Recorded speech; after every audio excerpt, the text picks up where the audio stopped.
तो श्री राधे राधे। मैं आपको 11 अगहन मास के एकादशी के महात्म सुनाती हूँ। जो एकादशी जन्म की मानी जाती है। श्री नैमिषारण्य आश्रम में हजारों ऋषियों को उपदेश देते हुए सूत जी बोले, भगवान श्री कृष्ण ने अर्जुन को जिस 11 एकादशी का व्रत करने का उपदेश दिया था, वह कथा मैं तुम्हें सुनाता हूँ। ध्यान पूर्वक सुनो। भगवान श्री कृष्ण ने 11 के व्रत का महात्म सुनकर अर्जुन ने कहा, हे भगवान, मैं भी एकादशी का व्रत करना चाहता हूँ, इसलिए इसके करने की विधि बताइए। अर्जुन के वचन सुनकर भगवान श्री कृष्ण ने कहा कि जो एकादशी का व्रत करना चाहे उसे मार्गशीर्ष की एकादशी से व्रत शुरू करना चाहिए। एकादशी के दिन सुबह 4 बजे उठकर शौच आदि से निपटकर सूर्योदय से पहले जो भी भोजन कर ले और उसके बाद दातुन कर मुख की शुद्धि करें। इसी प्रकार प्रतिदिन सोते समय अच्छी बातों का स्मरण करें। दांतों को साफ करके शयन करते समय भगवान का ध्यान कर फिर सवेरे 4 बजे उठकर नित्य क्रम करके दातुन व स्नान कर भगवान का नाम स्मरण करें। इसके बाद शरीर पर मिट्टी लगाकर शुद्ध जल से स्नान कर संकल्प कर बोलें, भगवती मेरे सब पापों को नष्ट करो। हे अर्जुन, इस एकादशी का व्रत करो। उस एकादशी के दिन अच्छी संगत में रहो। पाखंडी, चोर आदि दुष्ट जनों से वार्तालाप व उनके दर्शन भी न करें। उस दिन नीच विचारों से बचकर बड़ी श्रद्धा और भक्ति से विष्णु भगवान की धूप दीप आदि सुगंधित पदार्थों से पूजा करें। दिन रात पवित्र रहकर हरि कीर्तन करते हुए एकादशी का व्रत करें। द्वादशी के दिन ब्राह्मणों को भोजन कराएं और यथाशक्ति दान देवें। इस प्रकार ऊपर का नियम पालन करते हुए जो एकादशी का व्रत करता है, वह उसे अनंत काल के लिए स्वर्ग प्राप्त होता है। हे अर्जुन, भगवान विष्णु के दर्शन करने तथा गौदान देने आदि शुभ कर्मों से जो फल प्राप्त होता है, उससे भी अधिक फल इस व्रत को करने से मिलता है। हजारों यज्ञ तप आदि को छोड़कर एकादशी का व्रत का पालन करें, जिससे काल के डर से मुक्त होकर संसार के सुखों के साथ स्वर्ग का सुख मिले। हे अर्जुन, बिना कुछ खाए बुराई से बचकर एकादशी का व्रत करने वाले इस संसार में अनंत सुखों को भोगता है और स्वर्ग को जाता है।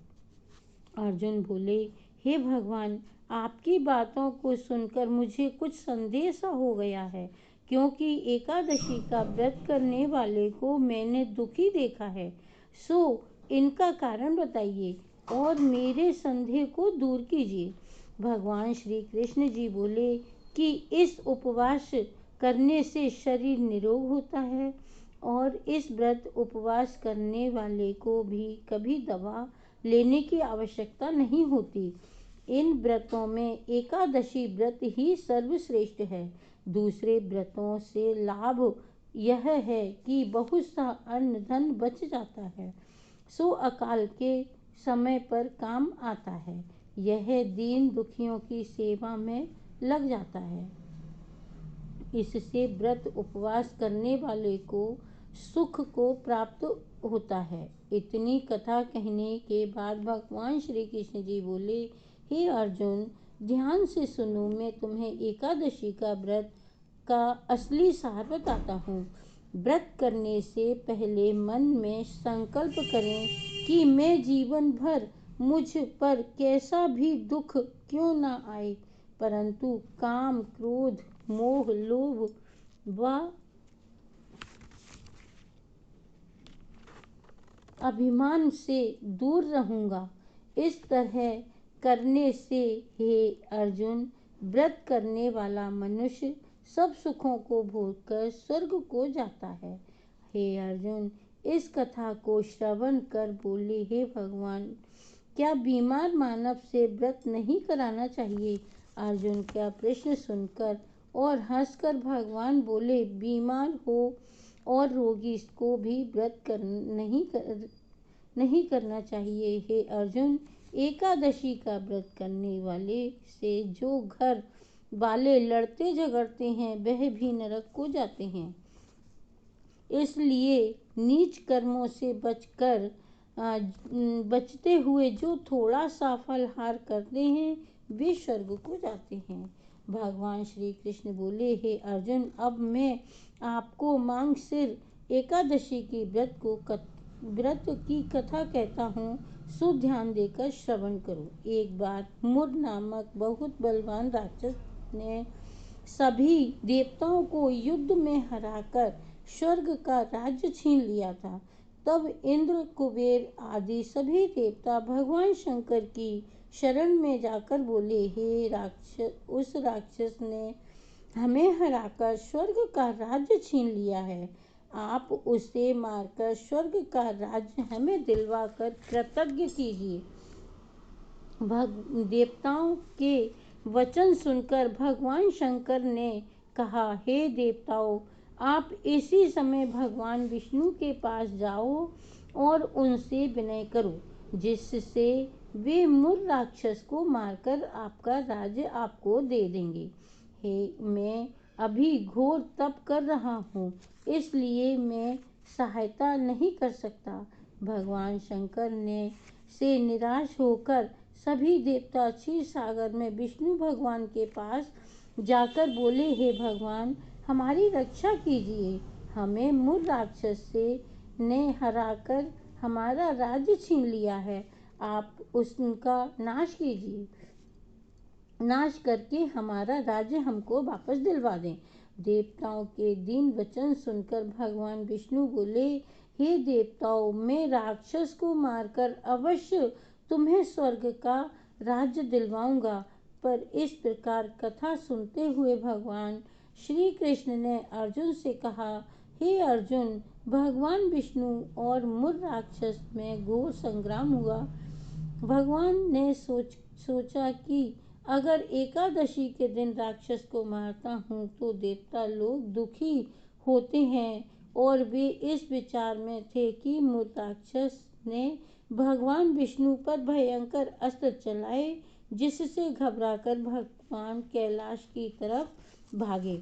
मुर राक्षस की भी पीछे भागता हुआ आ रहा था। भगवान की अपनी शक्ति से एक कन्या को प्रकट किया। भगवान ने अपनी शक्ति से एक कन्या को प्रकट कर खड़ा कर दिया और स्वयं अंतर्ध्यान हो गई। जब मुर राक्षस कन्या के पास पहुंचा तो कन्या ने अपने राक्षसों से राक्षस का सिर धड़ से अलग कर दिया। राक्षस के मरने से देवता प्रसन्न हुए और उस देवी की अनेक रूप से स्तुतियां की। इसके बाद भगवान विष्णु ने प्रकट होकर देवी से कहा, हे देवी, आज से तुम्हारा नाम एकादश है, क्योंकि तुमने मार्गशीर्ष एकादशी को प्रकट होकर मुर राक्षस को मारा है। जो व्यक्ति श्रद्धा और भक्ति से तुम्हारी पूजा करेगा वह सांसारिक भोगों को भोगता हुआ अंत में विष्णु लोक को प्राप्त करेगा। यह कथा श्रवण कर श्री कृष्ण भगवान बोले, हे अर्जुन, अब इस प्रकार से मनुष्य एकादशी का व्रत करता है, वह आप सब दुखों से छूटकर सुखी रहते हुए अंत में स्वर्ग धाम को प्राप्त करता है। इसलिए संसार के सब सुखों को पाने के लिए एकादशी के दिन निराहार रहकर द्वादशी के दिन किसी दीन दुखी ब्राह्मण को भोजन कराकर स्वयं भोजन करना चाहिए।